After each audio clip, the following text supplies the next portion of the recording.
श्रीमद्भागवत कथा भाग 85। क्षमायालं जलं वह्नि स्तमसो भास्करोदयः शान्त्यै कलेरघोघस्य नाम संकीर्तनं हरेः।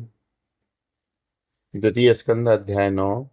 सुखदेव जी राजा परीक्षित को बताते हैं कि ब्रह्मा जी की निष्कपट तपस्या से प्रसन्न होकर भगवान ने उन्हें अपने स्वरूप का दर्शन कराया तथा तत्व का उपदेश किया। वही उपदेश मैं तुम्हें सुना रहा हूँ। प्रलय काल में भगवान की नाभि से कमल उत्पन्न हुआ, उसमें ब्रह्मा जी उत्पन्न हुए। आदिदेव ब्रह्मा जी इसी कमल पर विराजमान होकर विचार करने लगे कि सृष्टि की रचना कैसे की जाए, परंतु उन्हें कुछ समझ में नहीं आ रहा था। इसी चिंता में मग्न थे कि उन्होंने 16वां और 21वां अक्षर यानी त और प इनको 2 बार सुना। यही तप त्यागी महात्माओं का परम धाम है। इस तप शब्द को सुनकर ब्रह्मा जी ने इस शब्द को बोलने वाले को देखने के लिए चारों ओर सर घुमाया। मान्यता है कि इसी से ब्रह्मा जी के 4 सिर हो गए, परंतु उन्हें कुछ दिखाई नहीं दिया। उन्होंने तप शब्द को आदेश के रूप में स्वीकार करके तपस्या करनी आरंभ कर दी। 1000 दिव्य वर्षों तक एकाग्रचित होकर तपस्या करते रहे। इसी तपस्या के द्वारा ब्रह्मा जी ने प्रणय प्राण इंद्रिय मन सबको वश में कर लिया। इसके प्रभाव से वे जगत को प्रकाशित करने में सफल हो सके। उनकी तपस्या से प्रसन्न होकर भगवान ने उनको अपने लोक का दर्शन कराया। इसके जैसा दूसरा कोई लोक नहीं। यहाँ किसी भी प्रकार का क्लेश, लोभ, मोह, क्षोभ, दुख, भय इत्यादि कुछ भी नहीं है। वहाँ न 3 गुणों का प्रभाव है, न काल का, न माया का। वहाँ भगवान के पार्षद भी अत्यंत सुंदर पीतांबरधारी और चतुर्भुज हैं। दिव्य आभूषण उनके शरीर पर शोभायमान होते हैं। ब्रह्मा जी ने देखा बड़े बड़े महात्मा वहाँ विहार कर रहे हैं। लक्ष्मी जी भिन्न भिन्न वेशभूषा धारण करके भगवान की सेवा कर रही है। इस प्रकार भगवान के धाम के दर्शन के बाद ब्रह्मा जी को भगवान के बहुत दर्शन हुए। ब्रह्मा जी ने देखा कि विश्वपति भगवान अत्यंत प्रसन्न मुद्रा में विराजमान है। उनका मुख प्रसन्न तथा मुस्कान से युक्त है। उनकी आंखें बड़ी सुंदर। वे अपने भक्त को सभी कुछ देने को तैयार हैं। उन्होंने दिव्य पीतांबर धारण कर रखा है। उनके वक्षस्थल पर एक स्वर्ण की रेखा है। रेखा के रूप में लक्ष्मी जी का चिन्ह है। उनकी 4 भुजाएं हैं। भगवान की 25 शक्तियां, जिन्हें 25 तत्व कहते हैं: प्रकृति, पुरुष, मैत्र तत्व, अहंकार, मन, 10 इंद्रिय, पंच तन्मात्रे, पंच महाभूत। ये मूर्तिमान होकर उनके चारों ओर खड़े हैं। भग कहलाने वाले ईश्वर धर्म, यश, श्री, ज्ञान, वैराग्य की भी मूर्तिमान होकर भगवान के अलग अगल बगल खड़े हैं। भगवान का दर्शन कर ब्रह्मा जी का मन प्रसन्न हो गया। उनका हृदय प्रेम से भर गया और उन्होंने भगवान के चरण कमलों में प्रणाम किया। भगवान भी अत्यंत प्रसन्न हुए।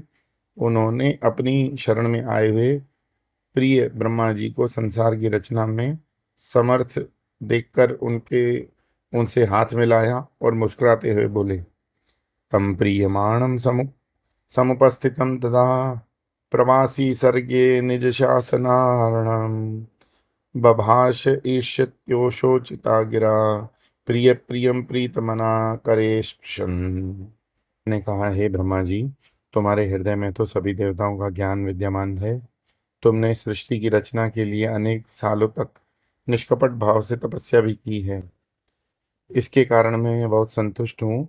तुमने मुझे बिना देखे केवल मेरी वाणी सुनकर इतनी घोर तपस्या की कि मेरी भी इच्छा है थी, इसलिए मेरा दर्शन हुआ।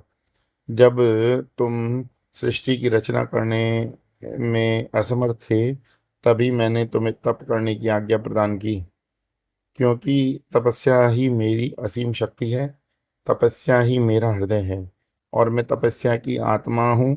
तपस्या के द्वारा ही मैं विश्व की रचना करता हूँ, उसी के द्वारा पालन करता हूँ। तपस्या से ही उसे पुनः अपने में लीन कर लेता हूँ। तपस्या ही मेरा सर्वश्रेष्ठ शक्ति है। सृजामि तपसैव वेदम ग्रसामि तपसा पुनः विभर्मि तपसा विश्वम वीर्यम में दुश्चरम तपः। इतने आख्यान के महत्वपूर्ण बिंदुओं पर विचार करने से पहले ये समझ लें कि हमारी साधना में सगुण साकार की उपासना का क्या महत्व है। हमारे शास्त्रों द्वारा बताया गया है, साधना की परम गति अपने स्वरूप की पहचान या तत्व का दर्शन। लेकिन तत्व के दर्शन से पहले रूप का दर्शन होता है। जब तक आभूषण की दुकान में जाते हैं तो पहला दर्शन रूप रंग का होता है।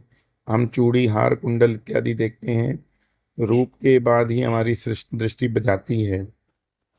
इसका तत्व यानी स्वर्ण वास्तविक है कि नहीं, ये समझना बहुत आवश्यक है कि भगवान पहले रूप दिखाते हैं, फिर तत्व का ज्ञान देते हैं। जैसे यहाँ ब्रह्मा जी को दिया, स्वामी अखंडानंद जी को पहले भगवान का सगुण साकार रूप से दर्शन हुआ था, उसके बाद उनका जीवन बदल गया। तुलसीदास जी के काल में बहुत बड़े संत हुए, मधुसूदन जी, मधुसूदन सरस्वती जी। उन्होंने अद्वैत तत्व पर प्रतिपादन करने वाले सर्वश्रेष्ठ ग्रंथों की रचना की, जैसे अद्वैत सिद्धि। ये सब लिख लेने, स्थान स्थान पर शास्त्रार्थ द्वारा अद्वैतवाद का डंका बजा देने के बाद बात है। वे अपने घर में यूं ही बैठे हुए थे, एक अवधूत महाराज वहां पहुंचे, उन्हीं के आसन पर बैठ गए।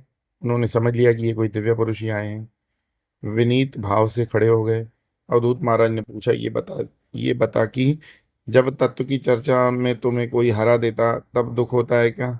उन्होंने कहा, हाँ, कभी कभी होता है। अवधूत महाराज ने फिर प्रश्न किया, जब तुम किसी के साथ वाद विवाद में जीत जाते हो तो आनंद होता है क्या? उत्तर मिला, हाँ होता है।